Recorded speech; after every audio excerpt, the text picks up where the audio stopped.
मुझे तो अभी नहीं लगता सीएम चेहरा बदला जाएगा, क्योंकि बीजेपी ने पहले से तय कर रखा था नायब सैनी जी ही बनेंगे सीएम, और मुझे लगता है उन्हीं के चेहरे के साथ बीजेपी आगे जाएगी। हाँ, ये हो सकता है आने वाले समय में भले आगे चल के परिवर्तन हो कि उनको केंद्र में लाया जाए, क्योंकि केंद्र में लीडरशिप परिवर्तन की तरफ आगे धीरे धीरे बढ़ रहा है। क्योंकि एक बड़ा वर्ग है जो रिटायरमेंट की स्टेज में बीजेपी करती है कि भाई एक एज होने के बाद हमें रिटायर करना चाहिए या फिर मार्गदर्शक मंडल में जाना चाहिए। तो बहुत बड़े लेवल पे वो ट्रांसफॉर्मेशन का फेज चल रहा है, रिप्लेसमेंट का फेज है। हो सकता है ऐसे फेज को उठा के वो केंद्र में ले आए और वहाँ किसी दूसरे फेज को सीएम बनाए, क्योंकि वहाँ का समीकरण ये है कि हाँ, इससे पहले आप देखेंगे खट्टर जी थे, मनोहर लाल खट्टर जी थे सीएम थे, उनको हटा के नायब सैनी जी बन गए।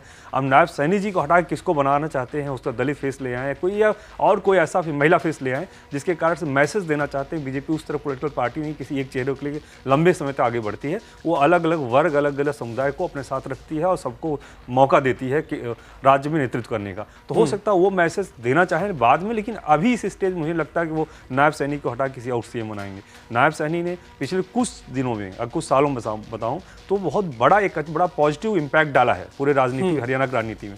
जहां लग रहा था बीजेपी बाहर हो रही है, बीजेपी वापसी कर रही है, तो बहुत बड़ा परिवर्तन है। तो ट्रस्ट मैं कहूंगा तो डेवलप हो रहा है। अगर मैं ये बोलूं ट्रस्ट डेवलप होने की, तो कहीं न कहीं नेतृत्व में ट्रस्ट डेवलप हुआ। मनोहर लाल खट्टर के दौरान जो लग रहा था कि लूज कर रहे हैं ग्राउंड, वो अचानक से वो रिटेन कर लिए, रीगेन कर लिए। तो ऐसी स्थिति मुझे लगता है नायब सैनी को बाहर कर देंगे या सीएम फेस नहीं बनाएंगे, मुझे तो नहीं लगता। मुझे लगता है उन्हीं के साथ एक कंटिन्यू करना चाहेंगे। अगर नतीजे बदल गए, कांग्रेस जीत गई, तो क्या लग रहा है, भूपेंद्र सिंह हुड्डा या शैलेजा?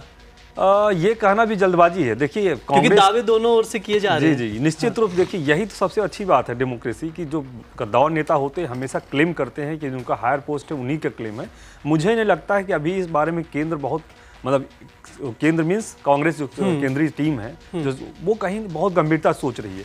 तो मुझे लगता है वो कहीं न कहीं ऐसे अल्टरनेटिव तलाश करेंगे जो इन दोनों से अलग भी हों। तो बहुत सारे चेहरों पर एनालिसिस करने के बाद, प्लस माइनस देखने के बाद क्या लाभ होगा, क्या नुकसान होगा। ऐसा नहीं कि राजनीति हरियाणा तक ही सीमित है।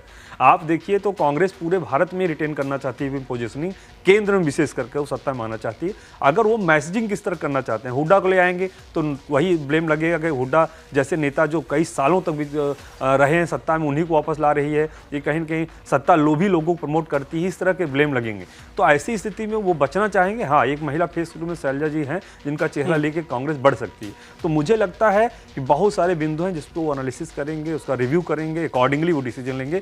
तो मुझे लगता है अभी अर्ली होगा ये कहना कि कांग्रेस जीत जाएगी तो उनका चेहरा कौन बनेगा, वो निश्चित नहीं है। उस पर बड़ा मंथन चल रहा है ऑलरेडी। लेकिन मुझे जो अभी परिस्थितियां दिख रही, लग रहा है कांग्रेस तो वापस नहीं आएगी, बीजेपी ही सरकार बना